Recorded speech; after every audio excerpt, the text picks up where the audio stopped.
तो जैसा कि अभी हम लोगों ने मोल कॉन्सेप्ट को बहुत ही अच्छे तरीके से पढ़ लिए और उसमें जितने भी टाइप के आपके क्वेश्चन बनते थे, चाहे वो जेईई मेंस का हो, चाहे वो नीट का हो, चाहे वो जेईई एडवांस का हो, चाहे बोर्ड का हो, मतलब जितने भी टाइप के आपके क्वेश्चन बनते थे, मैंने वो हर तरीका बताया ताकि किसी भी लड़के को किसी भी तरह का कोई प्रॉब्लम नहीं आए। मैंने यही चीज़ समझ के मैंने आपको पढ़ाया और उम्मीद करता हूँ कि हर एक लड़के जब क्वेश्चन को सॉल्व करने बैठते होंगे, तो उम्मीद करता हूँ उनसे किसी भी तरह का क्वेश्चन फँसता नहीं होगा। बट एक लड़के ने ये मैसेज किया कि सर जितना भी आपने हमको पढ़ाया, मैं मतलब मुझसे हर तरह का क्वेश्चन सॉल्व हो जा रहे हैं, लेकिन मेरा छोटा भाई बस मुझसे डेफिनेशन पूछा, मैं उसको भी बता दिया, बट उसको उस लैंग्वेज में मैंने समझा नहीं पाया कि मोल क्या होता है।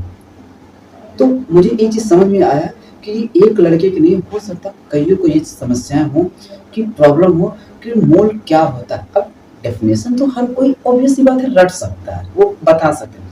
लेकिन क्या बात वो समझ में आया कि मोल क्या है? तो आज हम उसको बता देते हैं कि मोल क्या है, ठीक? शायद वो चीज़ें काफ़ी लोगों का होगा, तो ये चीज़ें अभी विदिन कुछ मिनट में सॉल्व हो जाएगा, ठीक? चलो। तो मोल हम बता देते हैं क्या होता है। ऐसा समझ लो कि मोल एक नंबर है। मोल क्या है? एक नंबर है। अब वो क्या आगे बताते हैं। जैसे एक बात बताओ, अगर मैं एक बात कहता हूँ कि जैसे अगर हम मार्केट में जाएँ और हमने एक चीज़ बोल दूँ कि भैया मार्केट में हमने गए और मान लेते हैं मार्केट से हमने सब्ज़ी लिया। हमने कहा भैया कि 5 किलो हमको आलू चाहिए, ठीक? 5 किलो पोटैटो चाहिए, आलू चाहिए। अब जैसे मैंने मार्केट में गया, शॉपकीपर से बोला कि मुझे 5 किलो आलू चाहिए, तो मेरे माइंड में बन गया कि 5 किलो आलू कितना होगा? समझ में आ रहा है मेरी बात? या फिर मान लेते हैं किसी और शॉप पे गया, मैंने कह दिया कि हमको 2 किलो शुगर चाहिए, ठीक? तो अब मेरे माइंड में बन गया कि 2 किलो शुगर कितना हो सकता है उसका अमाउंट। बात समझ आ रहा है कि नहीं? ठीक? लेकिन अब इतना समझना है, लेकिन अगर मैं इसी चीज़ को अगर मैंने केमिस्ट्री, फिजिकल केमिस्ट्री की बात करूँ, किसके लिए? Physical chemistry. अगर मैं इसको बोल दिया कि भैया 2 किलो 2 किलो हमने क्या ले लिया? शुगर। तो केमिस्ट्री की लैंग्वेज में इसको थोड़ी पता है कि भई उसको फिजिकल केमिस्ट्री ये बोलता है भैया हमको मोल की लैंग्वेज पता है। आप हमको इसको मोल में कन्वर्ट करके बताओ तब हम समझ पाएँगे कि कितना वो अमाउंट होगा। बात समझ पा रहे हो कि नहीं? तो कहने का मतलब जैसे हम सबका लैंग्वेज क्या है? हिंदी है। अगर हम एक हिंदी जाके किसी दूसरे कंट्री में जाएँ बात करेंगे, क्या वो उनको हमारी लैंग्वेज समझ में आएगा? नहीं आएगा। बात समझ पा रहे हो कि नहीं? क्या उनको हमारा लैंग्वेज समझ पाएँगे? नहीं समझ पाएँगे। वैसे ही जैसे हम सब हिंदी बोलते हैं, वैसे ही एक लैंग्वेज केमिस्ट्री का होता क्या है? मोल। क्या होता है? मोल। बात समझ आए? चलो। अब जैसे कि अगर मैं कह दूँ 46 ग्राम 46 ग्राम सोडियम।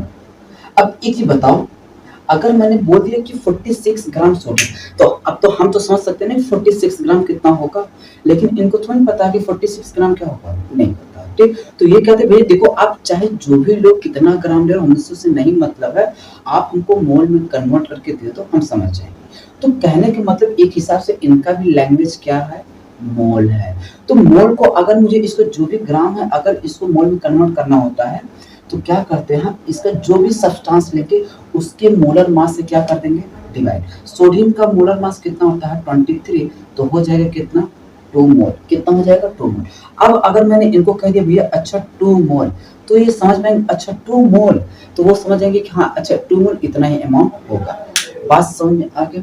जैसे अगर बात ऐसे भी नहीं समझ में आ रहा तो एक तरीका और आपको समझाने की कोशिश करते हैं। जैसे मान लेते हैं एक लड़का है, ठीक? अब उसके पास ढेर सारे पैसे, मान लेते हैं उसके पास 1 लाख रुपीज़ है, ठीक? अब वो लड़का किसी मतलब विदेश जाना चाहता है घूमने। अब अगर इसके पास इतना इंडियन करेंसी है और वो मान लेते हैं यूरोपियन कंट्री में गया घूमने के लिए गया, ठीक?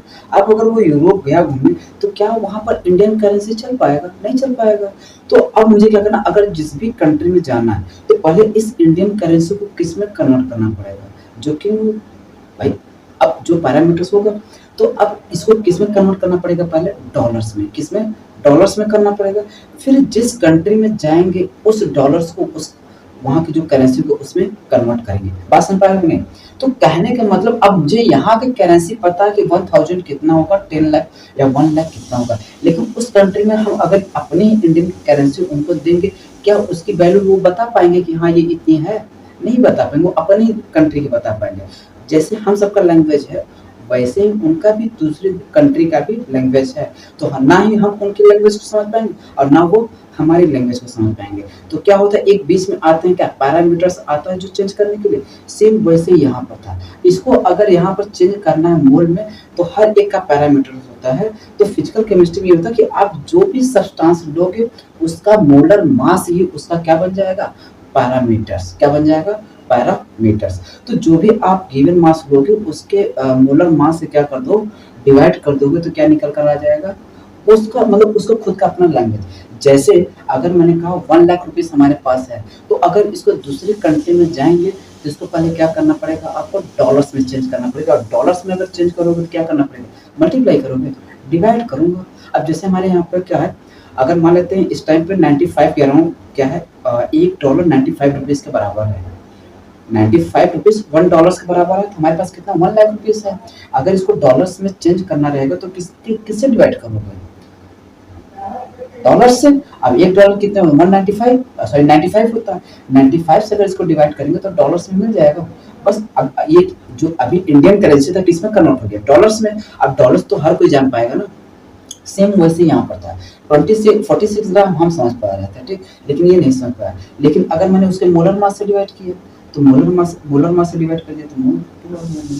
बात समझ में आ गई, कोई दिक्कत? अब इसी मोल, अब ध्यान देना, मोल एक हमारा नंबर है, मैंने जो पहले बोला मोल क्या है, एक नंबर है। अब मोल जब नंबर है तो हम उस मोल को प्रेशर में भी कन्वर्ट कर सकते हैं, वॉल्यूम में भी कर सकते हैं, आप इवन करेंसी में भी चेंज कर सकते हो। ऐसा नहीं है कि मोल को हम करेंसी में नहीं बदल सकते, आप उसमें भी इसको यूज कर सकते हो, क्योंकि मोल एक नंबर है। इस चीज को ध्यान देना, मोल एक वनली नंबर है। और दूसरी बात, ये एक यूनिट लेस है, आप उसको जिस भी यूनिट में कन्वर्ट करना चाहते हो आसानी से कर सकते हो। आप उसको चाहे प्रेशर में करना चाहो तो प्रेशर में कर सकते हो, वॉल्यूम में चाहते हो तो वॉल्यूम में कर दो, चाहे आप उसको किसी भी चीज में कन्वर्ट करना चाहते हो तो आसानी से हो जाएगा। तो कहने का मतलब सीधी सी बात है, अगर आप फिजिकल केमिस्ट्री में पढ़ते हो तो मोल एक ऐसा समझ लेना है कि एक उसका लैंग्वेज है, एक नंबर है, जहां जैसा जरूरत पड़ेगा हम वैसा उसको कन्वर्ट कर देंगे। अब मोल को, अब ध्यान देना, यहाँ पर तो हमने ग्राम लिया है, यहाँ पर क्या लिया है, ग्राम लिया है, इसीलिए इसके मोलर मास से डिवाइड कर रहे हैं। अगर हम इसी को वॉल्यूम में होता तो क्या करते, अब एनटीपी एसटीपी पढ़े होंगे, तो एसटीपी एनटीपी के थ्रू हम क्या करेंगे, उस जो वॉल्यूम होगा उसको कन्वर्ट करके मोल में कन्वर्ट कर लेंगे। जैसे इवन मैं बोल दूं कि अगर हमारे पास एसटीपी एनटीपी मान लेते हैं हाइड्रोजन है, मान लेते हैं 22.4 है, कितना, इतना लीटर है। अब एसटीपी और एनटीपी पर पता है कि हर एक गैस का वॉल्यूम कितना होता है, 22.4। अब हमने इतना गैस कंटेनर में लिया, अगर मैं इतने से क्या कर दूंगा, डिवाइड कर दूंगा, तो फिर भी हमारा क्या निकल कर आ जाएगा, मोल। मतलब हमने जो भी कंटेनर लिया, अगर उस कंटेनर में 22.4 लीटर अगर क्या है, लीटर क्या है, H2 है, तो एसटीपी पर कितना होता है, इतना होता है। तो अगर मैं इससे डिवाइड कर दूंगा तो कितना आ जाएगा, मोल, 1 मोल आ जाएगा। अब वो इतने में जो 22.4 लीटर गैस है, असल में वो 1 मोल है। तो देखो, हमने यहाँ पर ग्राम था तो ग्राम में निकाल दिया, वॉल्यूम में था तो वॉल्यूम में, प्रेशर होगा तो ऐसे प्रेशर में निकाल लेना, कोई दिक्कत शायद नहीं दिक्कत होना चाहिए, ठीक। बाकी चलो, जहाँ पर हम चल रहे थे पढ़ाने वहीं से आगे चलते हैं, अब आपको समस्या नहीं होगा, ठीक। चलो।